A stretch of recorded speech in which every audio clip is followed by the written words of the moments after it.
अखंड रहूं मैं आप अकेला, अनहद अपरंपारा, बाहिर भीतर एक निरंतर लागरिया जणकारा। जेम मकान वाळो मकान बनावे छे तो ईटू वेचाती लावे छे, सूनो वेचातो लावे छे, सीमेंट वेचातो लावे छे, खीलासरी वेचाती लावे छे। त्यार पछी मजूर कड़िया ई बधा बहारथी रोज ठेरावी अने लई आवे छे। जाળી दरवाजा ई बधुं वेचातुं लईने ऊभुं करे छे। पण मकाननी अंदर जे आकाश छे ई आकाश क्यांथी मकान मालिक बहारथी लावीने अंदर नाखतो नथी। बीजुं बधुं बहारथी लावी वेचातुं अने ऊभुं करे छे। पण जे ए मकाननी अंदर जे मठाकाश जेने संतो कहे छे ई अंदरनो जे आकाश छे ई तो मकान बांध्या पहेलाय हतो अने मकान बांध्या पछी पण छे।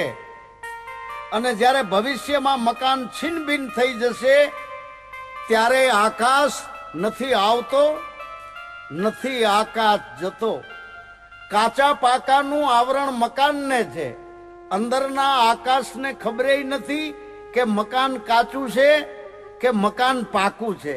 અને મકાન કેદી બન્યું એ અંદરના આકાશને ખબરેય નથી। મકાન કેદી પડ્યું એ જરા મરણની અને ખબરેય નથી। એટલે કેદી પડ્યું એ પણ એ અંદરના આકાશને ખબર નથી।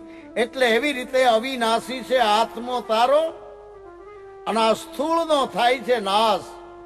મકાન કહેતા આપણું શરીર અને આકાશ કહેતા અંદર વસી રહેલો આત્મા રૂપી પાવર।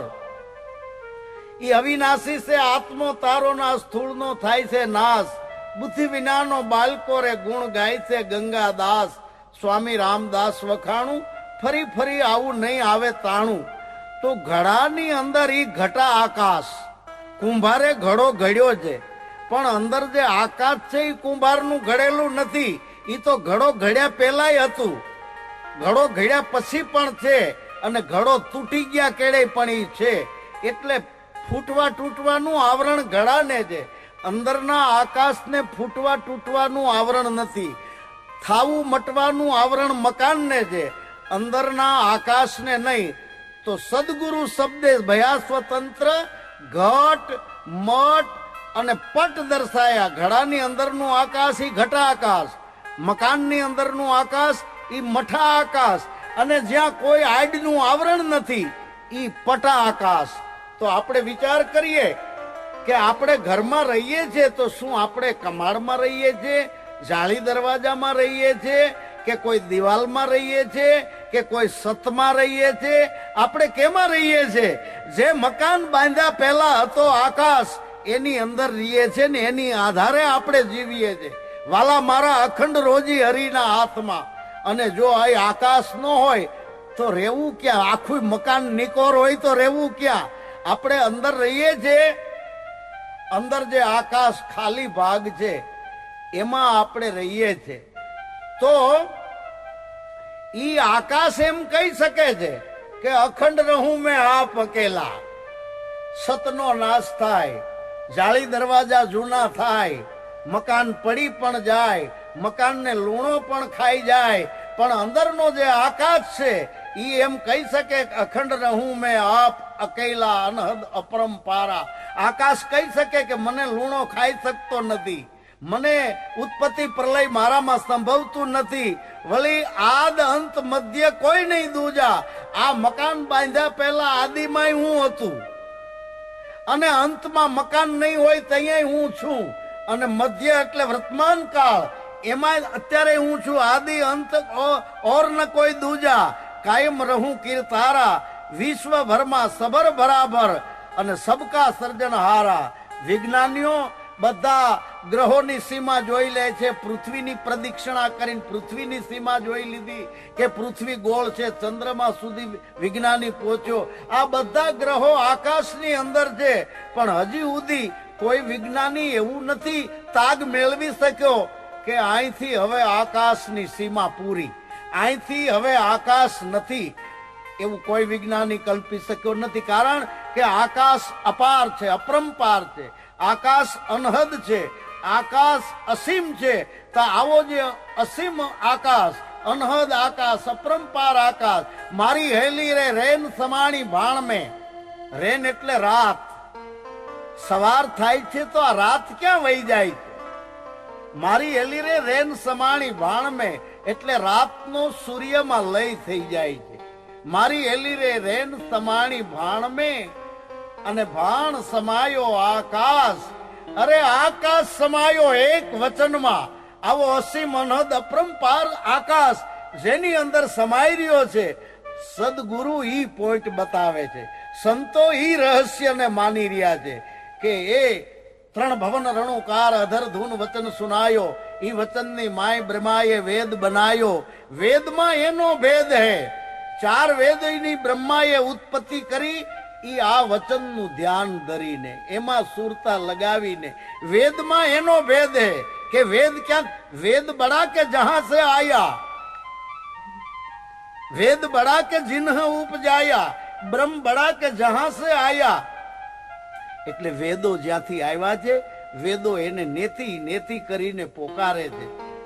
તો આવું જે પોતાનું નિજ સ્વરૂપ એ આકાશ, આકાશને અગ્નિ બાળતો નથી. હુતાસણીની રાતે આખા દેશમાં બધે હુતાસણીના ભઠ્ઠા બળતા હોય છે.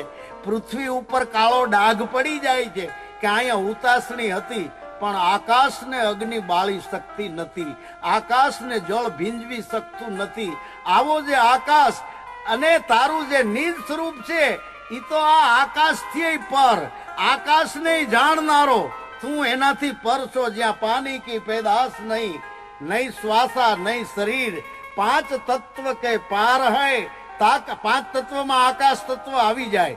પાંચ તત્વ કે પાર હૈ તાકા નામ કબીર. તો ઈ આકાશ એમ કહી શકે છે કે અખંડ રહું મેં આપ અકેલા. મારામાં કોઈ ખંડિતપણું છે નહીં. હું અનહદ છું, હું અપાર છું. હું મકાનની ભીતરે છું અને મકાનની બારે છું. મકાનમાં હું છું અને આખું મકાન મારી અંદર છે. એવી રીતે જેમ જેમ કે જાત જાણ્યા પછી જન્મ મરણ ટળે. અસલ મારી જાત કોણ? આ જગતે જે જાત જાત નાખી છે, હું ઈ નથી. દુનિયાએ ઉપરથી જે ઠોકી બેહાડ્યું છે, તું હિન્દુ છો, તું મુસલમાન છો, તું પારસી છો, તું ક્રિશ્ચિયન છો, એ તો ઉપરથી નાખવામાં આવ્યું છે. એમ જગતે કીધું છે આ મેળી છે, આ બંગલો છે, આ ઝૂંપડી છે, આ કાચું મકાન છે. અંદરનો આકાશ કહે છે કે હું ઝૂંપડી નથી, હું બિલ્ડિંગ નથી, હું મેળી નથી, હું બંગલો નથી. આ આવરણ મને એકેય લાગુ પડતું નથી. હું બહાર ભીતર એક છું. તમામ મકાનો મારી અંદર સમાયેલા છે. ચાર અવસ્થા સ્વપ્નું ભાસે નામ રૂપથી રહું ન્યારા. કારણ કે જે મકાનનું નામ છે અને મકાનનું જે રૂપ છે, આકાશ કહી શકે છે કે આ બંગલાનું રૂપ છે એ મારું નથી. અને બંગલાનું નામ હોય કે રામની વાસ, કૃષ્ણની વાસ, તો આકાશ કહી શકે છે કે એ નામ મારું નથી. એટલે એ નામ અને રૂપ બેયથી હું ન્યારું છું. ચાર અવસ્થા સ્વપ્નું ભાસે નામ રૂપથી રહું ન્યારા. અહોનિશ રહું અનુભવ ઉપર. એટલે મારું જે મુકામ છે એ અનુભવથી પર છે. અહોનિશ રહું અનુભવ ઉપર. પિંડ અને બ્રહ્માંડથી પારા. પિંડ અને બ્રહ્માંડથી મારું, બ્રહ્માંડને હું જાણનારો. હદ બેહદ અનહદ કી આગે. નાદ બુંદથી રહું ન્યારા. નાદ અને બુંદ બે બારે આધારે છે. મારી ઈચ્છા હોય તો નાદ એટલે બોલીએ નાદ જરી શકે. મારી ઈચ્છા હોય તો બુંદ જરી શકે. એટલે નાદ બુંદ ઈ બેયની ઉપર મારું નિજ સ્વરૂપ છે. મારી સત્તા વડે નાદ અને બુંદ બેય છે. હદ બેહદ અનહદ કી આગે. નાદ બુંદ થી રહું ન્યારા.